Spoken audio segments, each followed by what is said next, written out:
Bonjour les amis, aujourd'hui on va raconter une histoire, mais pour, euh,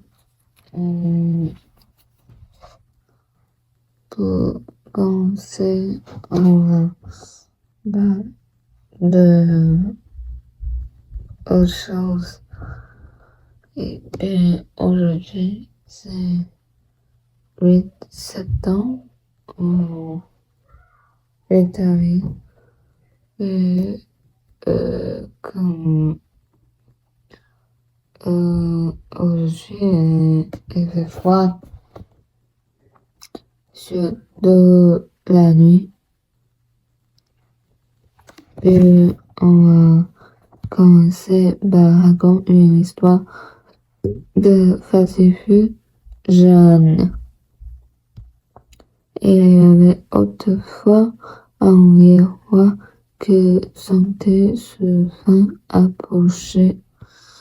Il restait souvent assis près de la fenêtre de son château et regard battu dans le ciel gris.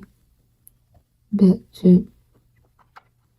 Son visage était bas et fatigué. Il se contemplait légèrement. À côté de lui se tenait son plus vide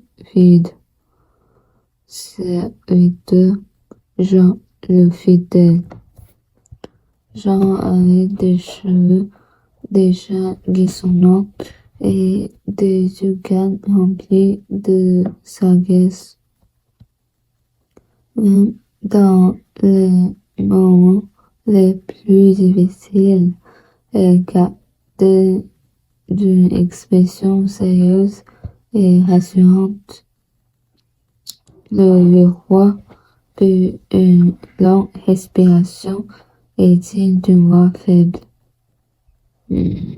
Jean, après ma mort, tu devras protéger mon fils comme si c'était ton propre enfant. Jean posa lentement une main sur son cœur et s'inclina profondément. Son cœur était ferme et sincère. Je vous promettais me jeter. Quelques jours plus tard, le vieux roi mourut. Le chimpanse devient roi. Il était beau, curieux et plein d'énergie. C'est devenant quand l'enfant découvre le monde. Jean le fidèle servait toujours avec patience et respect. Un jour, Jean conduisait le jeune roi à travers le château et traversait de longues salles silencieuses décorées de tapis rouges et de chandeliers dorés. Et lentement, il arrivait devant une porte fermée. Jean fonça les chemins et sourcils et semblait inquiet. Mais je sais, il y a une chose que on ne devait jamais voir, mais le jeune roi devient immédiatement curieux. Il croisa les bras et regarda Jean avec insistance. Pourquoi me cacher cela? Je suis le roi maintenant.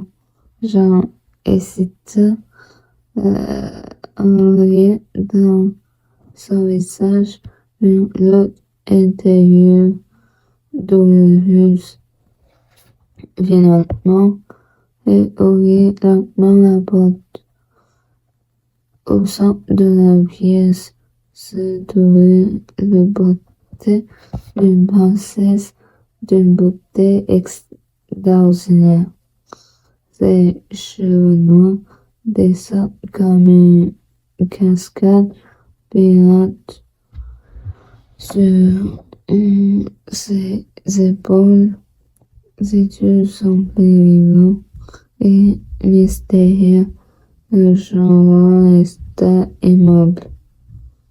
Sa bouche sourit légèrement sous l'effet de l'émerveillement. Son visage devint rouge et son cœur battit violemment. Puis il s'évanouit. Jean accourut aussitôt pour le soutenir. Par le roi a pris connaissance et mémoire. Je dois épouser cette princesse, sinon je mourrai de chagrin. Jean soupira discrètement et comprenait déjà les dangers qui l'attendaient. Mais que cela, elle décide d'aider son maître, et donc elle passerait en bateau vers le royaume de la princesse. Le mer était immense et agité, le vent faisait claquer les voiles avec violence. Jean était debout en l'avant du navire, le regard attentif et sérieux, nu, et entendait trois corbeaux balayer au-dessus du bateau. Le voix était sombre et inquiétante. Le premier corbeau dit, quand le roi monta sur un cheval rouge, le cheval l'emporta dans les airs. Le deuxième dit, s'échappe à cela une chemise empoisonnée, le revivait. Le troisième ajoute, et si quelqu'un essaie, c'est que et ça change en pied. J'en parlais immédiatement. C'est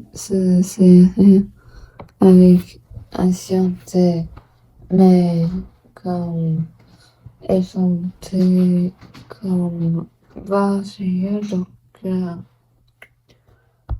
elle pense que elle doit accorder ça à son maître, son roi. Mais avant ça, elle décide à propos de le roi de sauve lui comme ça la tomber. Ok. Mais elle est silencieuse. Je dois est-ce que le roi oui, le cheval rouge. Jean tua rapidement un animal avec son épée. Le roi le regarde avec colère et incompréhension. Son front est découvert de colère, mais Jean ne dit rien.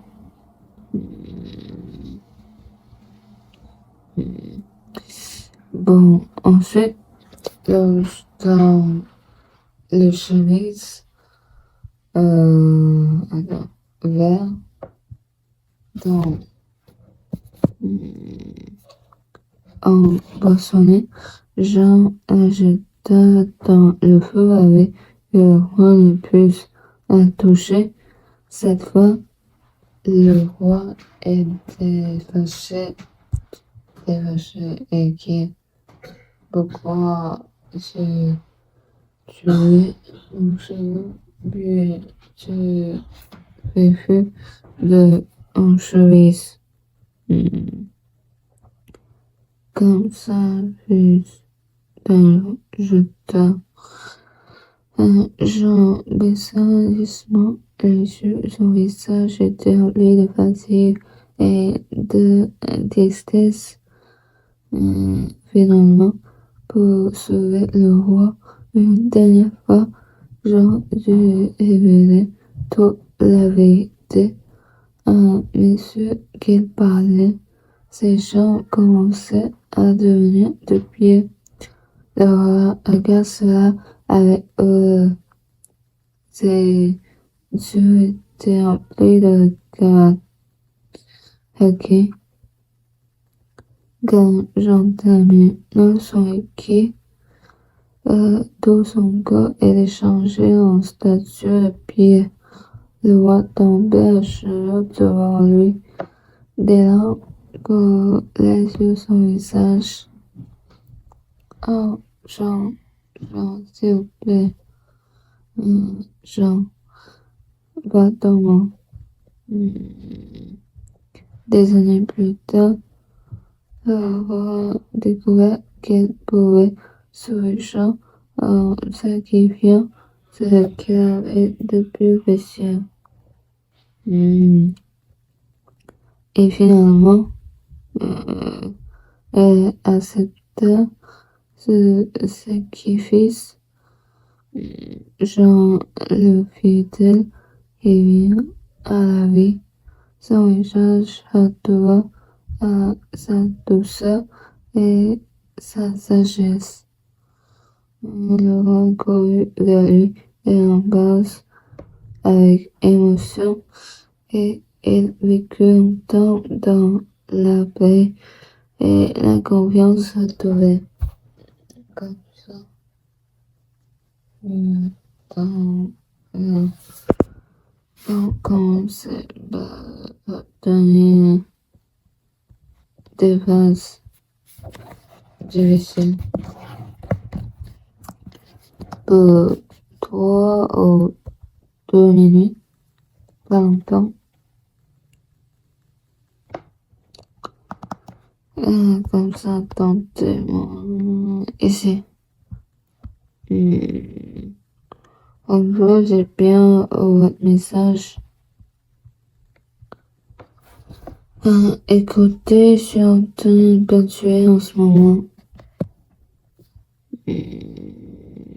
Attends. Ok. Est-ce que je peux aller réparer ce soir votre poignée de porte? Essayez de m'appeler plus tôt, merci. À bientôt. Attends. Ok, bon. Bonjour, madame Lagacé. Ici Marie Gaillard, le propriétaire. J'ai bien reçu un message que vous m'avez laissé plus tôt à propos de la vis électrique. Mon mari va passer voir ça demain. Si ça ne fonctionne pas, on va envoyer un électricien. Rappelez-moi à la maison pour me dire si vous êtes disponible. Merci. À bientôt. Bonjour, monsieur Descochet. J'ai eu votre message. Je suis en train de chercher le numéro de téléphone de mon plombier. Je vais dessus et lui dire de se rendre chez vous dès demain. Pourriez-vous m'appeler ce soir pour me dire si ça va? C'est ça.